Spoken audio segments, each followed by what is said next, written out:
नमस्कार दोस्तों, मैं हूं राहुल कुमार शर्मा। आपका स्वागत करता हूं आपके अपने चैनल ज्ञानार्थी क्लासेस में।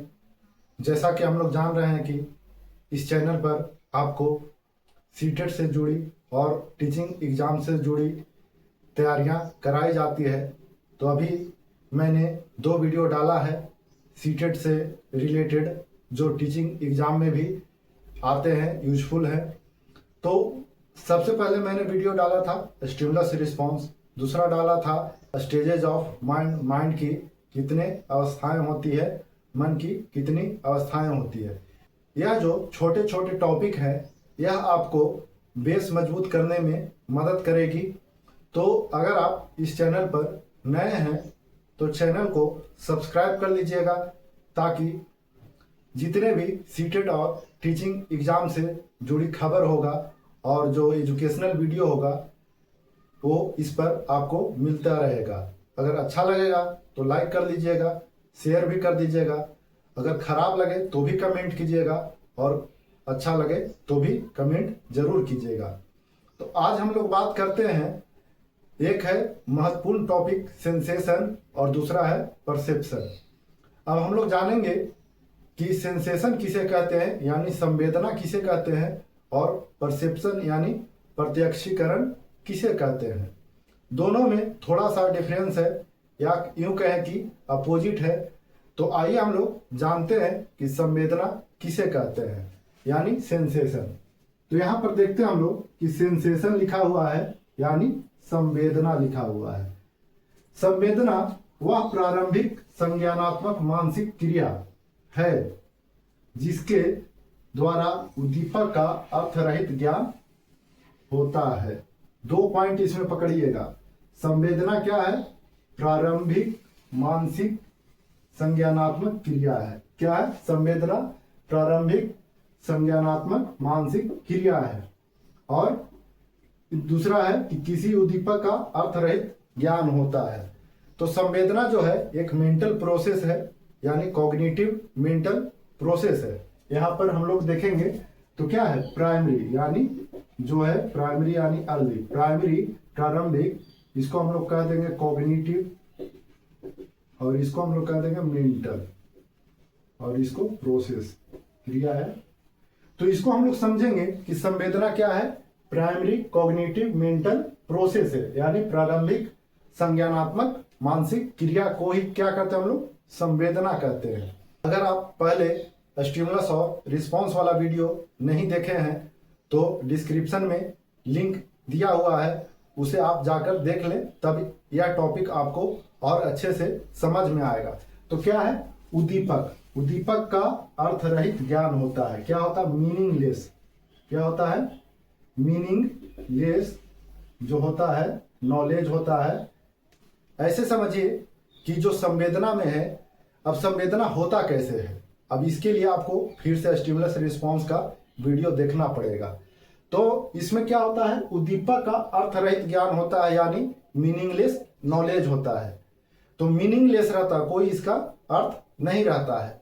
अब हम देखेंगे, इसको एग्जाम्पल से समझेंगे कि संवेदना किसे कहते हैं। तो मान लीजिए कि कभी आप मान लीजिए कि आपको एक खबर मिली कि आपका बेटा जो है मैट्रिक के एग्जाम में टॉप कर गया। क्या कर गया? टॉप कर गया। तो आपको क्या होगा? उस समय खुशी का इजहार होगा। क्या होगा? खुशी का। जैसे ही सुने आप खुश हो गए, आपका चेहरा खिल उठा, सीना चौड़ा हो गया। तो क्या हो गया? वहां पे संवेदना हुआ, सेंसेशन हुआ। मतलब वहां पे आप उद्दीपक का जो है, आपको उद्दीपक क्या मिला? स्टिमुलस क्या मिला? कि आपको सूचना मिला कि आपका बेटा जो है मैट्रिक में टॉप कर गया है। लेकिन अब इसका आगे का प्रोसेस होगा। तो जैसे ही आपको मिला, आप मेंटल प्रोसेस करने लगे, खुश होने लगे, सीना चौड़ा हो गया, गर्व महसूस करने लगे। लेकिन यहाँ पर आपको मीनिंगलेस उद्दीपक का, जब उद्दीपक आपको मिला, क्या मिला? आपका खबर मिला कि आपका बेटा जो है मैट्रिक के एग्जाम में टॉप कर गया है। तो टॉप करना, जो खबर मिला टॉप करने वाला, वो क्या हो गया? स्टिमुलस हो गया। अगर नहीं देखे हैं तो आप वो वीडियो देख लीजिएगा, स्टिमुलस। और फिर आपका क्या हुआ? रिस्पॉन्स हुआ। रिस्पॉन्स क्या हुआ? कि आपका सीना चौड़ा हो गया। यहाँ खबर था कि टॉप हो गया। तो अब इसमें देखेंगे कि अर्थ रहित ज्ञान कैसे होता है। अर्थ रहित ज्ञान का मतलब आप क्या है, आप ये नहीं पता लगा पाए कि कितना नंबर आया और क्या हुआ, वहां पर आप अपने से काम करना स्टार्ट कर दिए। अब फिर आप देखेंगे कि कितने लोगों का नंबर आया है, नहीं आया है, फिर ये चीज देखेंगे तो आगे उसका एक स्टेप आगे होगा, यानी वो परसेप्शन में चल जाएगा।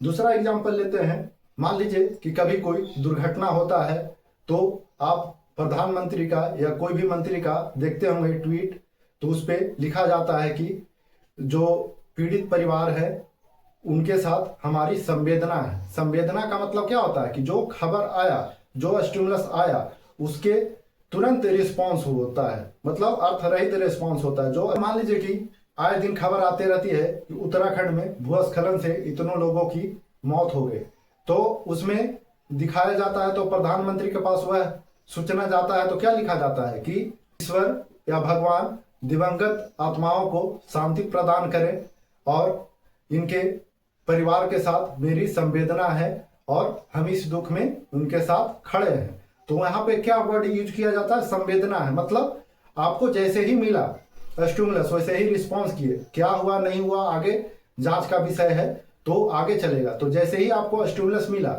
आप उस पर रिएक्शन किए, यानी अभी क्या है, स्टिमुलस का जो है मीनिंगलेस आपको मिला है, सूचना मीनिंगलेस है। क्या है, मीनिंगलेस है। तो वहां पे आप देखेंगे कि संवेदना उसी को कहते हैं जिसमें उद्दीपकों का जो है अर्थ रहित ज्ञान प्राप्त होता है। आगे हम इसका देखते हैं। अब देखते हैं कि प्रारंभिक संज्ञानात्मक मानसिक प्रक्रिया है। क्या है इसका विशेषता, हम लोग जान जाते हैं कि संवेदना क्या है, प्रारंभिक संज्ञानात्मक मानसिक प्रक्रिया है। दूसरा विशेषता यह है कि किसी उद्दीपक के बारे में प्रारंभिक ज्ञान होता है, मतलब अर्ली नॉलेज होता है, प्राइमरी नॉलेज होता है कि वह स्टिमुलस कैसा है, बस इतना ही। प्रारंभिक ज्ञान कैसा होता है, अर्थ रहित होता है। कैसा होता है, प्रारंभिक जो ज्ञान होता है, जो सूचना प्राप्त होता है, वो क्या होता है, अर्थ रहित होता है। अब आगे देखते हैं, संवेदना यह एक सिर्फ आभास है। क्या है, फीलिंग है, एक आभास है, मतलब आप उसको महसूस कर सकते हैं और विशेष इसमें कुछ आप नहीं कर सकते। तो आशा करते हैं कि आप संवेदना समझ गए होंगे। अगर नहीं समझे होंगे तो फिर आपके लिए पार्ट 2 इसका वीडियो बना दिया जाएगा, अगर आप कमेंट करते हैं तो। अब देखते हैं हम लोग, इसका दूसरा है परसेप्शन यानी प्रत्यक्षीकरण। अगर आप स्टिमुलस रिस्पॉन्स समझ गए होंगे तो आपको यह वीडियो भी आसानी से समझ में आ जाना चाहिए। तो देखिए यहाँ पर है परसेप्शन यानी प्रत्यक्षीकरण। अब हम लोग देखते हैं कि प्रत्यक्षीकरण क्या है। यह संवेदना की बाद की मानसिक क्रिया है। क्या है, मेंटल प्रोसेस जो है किसके बाद का है, मेंटल प्रोसेस जो है या सेंसेशन आफ्टर सेंसेशन का मेंटल प्रोसेस है। मतलब संवेदना जो हुआ उसके बाद प्रत्यक्षीकरण होता है। यह एक जटिल संज्ञानात्मक मानसिक क्रिया है। क्या है, यहाँ पे सरल था जैसे ही आया, लेकिन यह कॉम्प्लेक्स यानी जटिल, एक कॉम्प्लेक्स है यानी जटिल संज्ञानात्मक मानसिक क्रिया है। और इसमें हमें उद्दीपकों का अर्थपूर्ण ज्ञान प्राप्त होता है। इसको देखिएगा, जो परसेप्शन में था, यहाँ सेंसेशन में था, उद्दीपक का क्या हो रहा था, अर्थ रहित ज्ञान हमें प्राप्त हो रहा था। क्या था, मीनिंगलेस नॉलेज जो था या सूचना था, इंफॉर्मेशन हमको प्राप्त हो रहा था। लेकिन यहाँ पे क्या है, मीनिंगनेस है, मतलब आपको मीनिंग अर्थपूर्ण ज्ञान यहाँ पे प्राप्त हो रहा है। किसमें, प्रत्यक्षीकरण में। अब हम लोग देखते हैं कि संवेदना उत्पन्न करने वाले स्टिमुलस को अर्थ प्रदान करना ही प्रत्यक्षीकरण कहलाता है।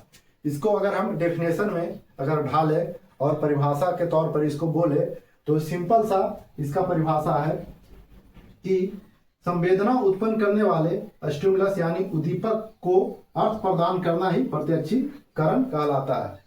इसको ऐसे समझ लीजिए कि जिसमें स्टिमुलस यानी उद्दीपक को अर्थ प्रदान किया जाता है और अर्थ पूर्ण ज्ञान प्राप्त होता है, उसे हम लोग प्रत्यक्षीकरण कहते हैं। और अर्थ रहित ज्ञान प्राप्त होता है उसे हम लोग संवेदना कहते हैं। बस 2 पॉइंट आपको पकड़ के चलना है। और देखिए, यह हमारे पूर्व ज्ञान या अनुभव पर निर्भर करता है। यह क्या है, हमारा प्रीवियस प्रीवियस नॉलेज या एक्सपीरियंस पे हमारा ये काम करता है। इसको हम लोग समझेंगे कैसे काम करता है। एक व्यक्ति का उदाहरण लेते हैं जिसको समाज में लोग गलत नजर से देखते हैं और जो बात रहता है खराखरी मुंह पे सुना देता है, तो उसको कहते हैं कि खराब आदमी है, किसी बात का ज्ञान नहीं है। उस आदमी को अगर यह मान लीजिए कि उसको गलत टाइप से है कि ये लोफड़ है या लड़का लोफड़ है, पढ़ता लिखता नहीं है, अच्छा काम नहीं करता है, सिर्फ इधर से उधर घूमते रहता है। अगर मान लीजिए कि वह व्यक्ति या वह लड़का कोई परीक्षा पास कर जाए नौकरी वाला, तो आपके पास जब अगर सूचना पहुंचेगा कि वह जो बदमाश लड़का था वो क्या कर गया, परीक्षा नौकरी वाला पास कर गया, वह अब सरकारी नौकरी करेगा, तो आप क्या समझेंगे कि अच्छा ऐसे कैसे हो सकता है। आप क्या कर रहे हैं, ऐसे कैसे हो सकता है, वो तो ऐसे था। तो जो आपको स्टिमुलस मिला, क्या स्टिमुलस मिला कि जो बदमाश लड़का था वो नौकरी अब करेगा, सरकारी नौकरी, परीक्षा पास कर गया नौकरी वाला। तो आपको जो स्टिमुलस मिला, जो नौकरी पास करने वाला, वो क्या था। अब इसका आप अर्थ निकाल रहे हैं, यानी अर्थ लगा रहे हैं किसके लिए कि स्टिमुलस ऐसा कैसा हो सकता है। तो किस पे लगा रहे हैं, पूर्व ज्ञान पर या पूर्व अनुभव पे। मतलब पहले आपको लगता था कि वो खराब है, लेकिन अब नौकरी लग गया तो आपको लगता है कि नहीं ऐसा कैसे हो सकता है, ये तो पहले ऐसा था। मतलब आप अपने पूर्व अनुभव और पूर्व ज्ञान के आधार पे ही बोल रहे हैं प्रत्यक्षीकरण में। और आपको लगा कि हाँ वो लड़का पास, और मान लीजिए कि आपको उसके बारे में मिला कि वह लड़का गलत काम कर दिया, तो आप कहें कि हाँ हम जानते थे कि पहले ही गलत ही करेगा, ये इसका लक्षण ही ऐसा बताता है। तो वो भी पूर्व अनुभव पे आधारित था। अब आपको एक और बताते हैं। मान लीजिए कि कोई व्यक्ति आपको कहे कि आपका बेटा या बेटी या आपका दोस्त यूपीएससी की परीक्षा पास कर गया, तो आप क्या करेंगे, पूरा फूले नहीं समाएंगे, खुश हो जाएंगे, सब जगह स्टेटस लगाएंगे, फेसबुक, इंस्टाग्राम, व्हाट्सएप पे, जहाँ पे भी आपका अकाउंट होगा सारा पे लगाएंगे, कहेंगे कि देखिए मेरा दोस्त जो है टॉप कर गया है, परीक्षा पास कर गया। तो क्या था, वो सेंसेशन था, यानी संवेदना था। मतलब जैसे ही आपको प्रारंभिक सूचना प्राप्त हुआ, अर्थ रहित स्टिमुलस का आपको ज्ञान प्राप्त हुआ, आप अपना मानसिक क्रिया करना स्टार्ट कर दिए। तो यह था परसेप्शन और सेंसेशन। बस यह 2 पॉइंट पकड़ लीजिए कि सेंसेशन में स्टिमुलस का अर्थ रहित ज्ञान प्राप्त होता है और परसेप्शन में स्टिमुलस का जो है अर्थपूर्ण ज्ञान प्राप्त होता है। सेंसेशन जो है प्रारंभिक मानसिक क्रिया है और परसेप्शन जो है सेंसेशन के बाद होने वाली मानसिक क्रिया है। यह जो है संवेदना जो है सिर्फ एक आभास है, लेकिन इसमें अर्थ लगाया जाता है और यह पूर्व अनुभव और पूर्व ज्ञान पर आधारित है। तो आशा करते हैं कि इस वीडियो में बताई गई बातें आपको समझ में आई होगी और डिटेल से परसेप्शन और सेंसेशन का टॉपिक आपको समझ में आया होगा। अगर आया है तो चैनल को कृपया सब्सक्राइब कर लीजिए, लाइक कीजिए और कमेंट जरूर कीजिए और इसे शेयर भी कीजिए। धन्यवाद।